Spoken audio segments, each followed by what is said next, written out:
Appreciate you all coming here today. Just wanted to give you a brief overview of the traffic portion of the plan for Derby and Oaks. As you all know, this is always a group effort with our state, federal, and local partners from around the Commonwealth.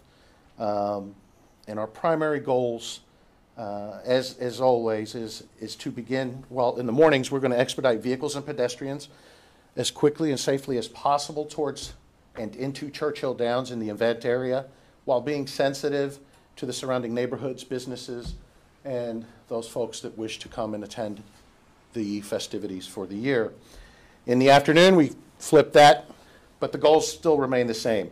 We're going to expedite vehicles and pedestrians outside of the event area as quickly and as safely as possible, again, continuing to be sensitive to the surrounding neighborhoods and businesses and those folks that are attending.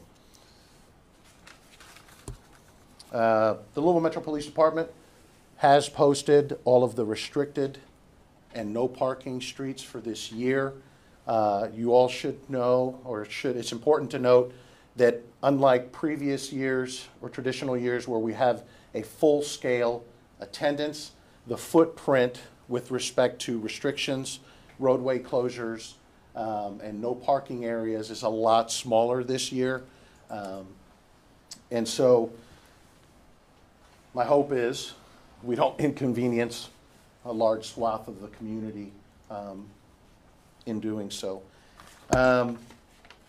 Just some brief highlights. Central, as always, is going to be restricted from Crittenden Drive to Taylor Boulevard. There are going to be pedestrian crossings at 3rd Street and at 9th Street close to Taylor Boulevard. Those we try to maintain as continuous as possible as traffic permits. Rideshare, taxis, and hotel shuttles will be directed to drop off at the Jim Patterson Baseball Stadium, where our wonderful Cardinals play baseball every year. And then the attendees can cross either at 3rd Street or at 9th Street to enter the venue. On the outbound portion of that, Churchill Downs has worked with our rideshare partners to geofence the area. There is going to be a taxi rideshare lot that's adjacent to the Wagner's Diner. We used to call that the Brown Lot.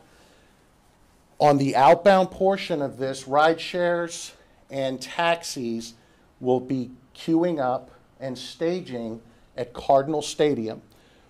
The software has been geofenced so that no one can request a ride until they are standing in the lot.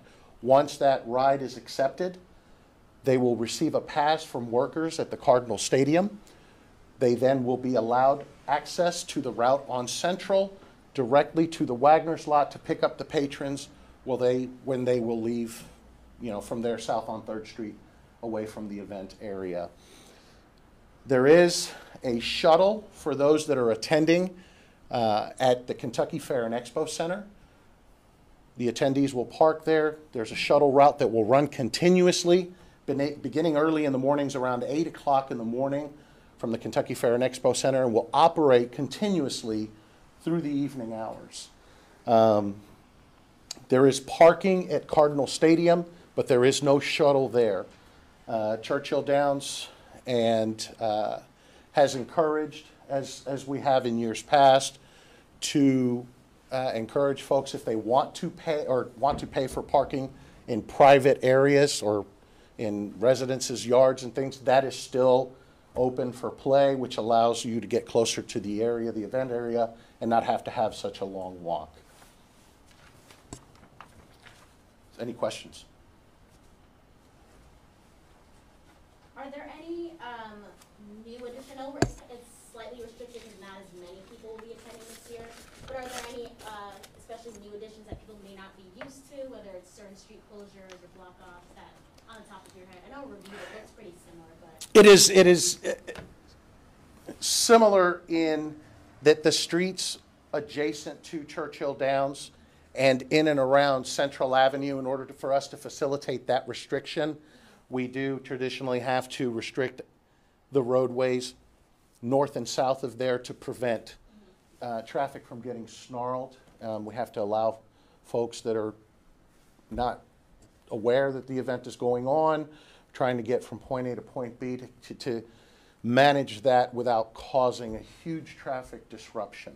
Outside of that, again, I want to emphasize that our footprint is not as large. Traditionally, we would go to the expressways and that's not the case this year. So outside of that, I think that's what you were referring to. There's no new wrinkle that we threw in.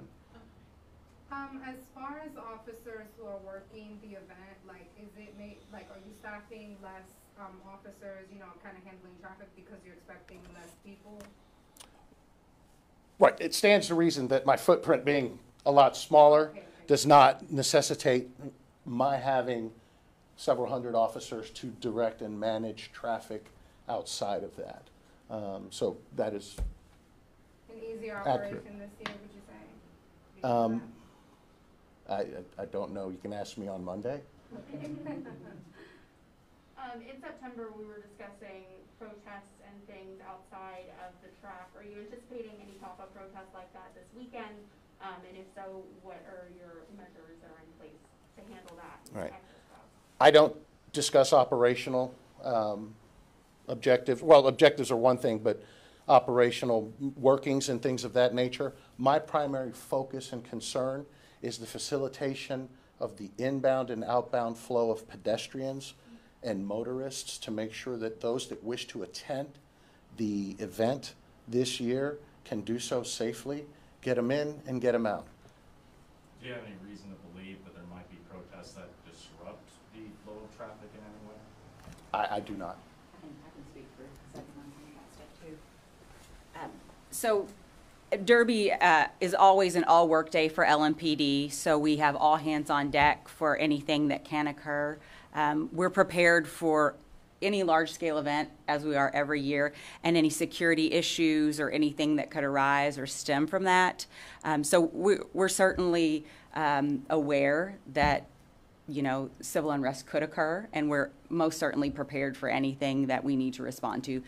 You know, just because all of the officers may not be assigned to the traffic detail doesn't mean that they're not working.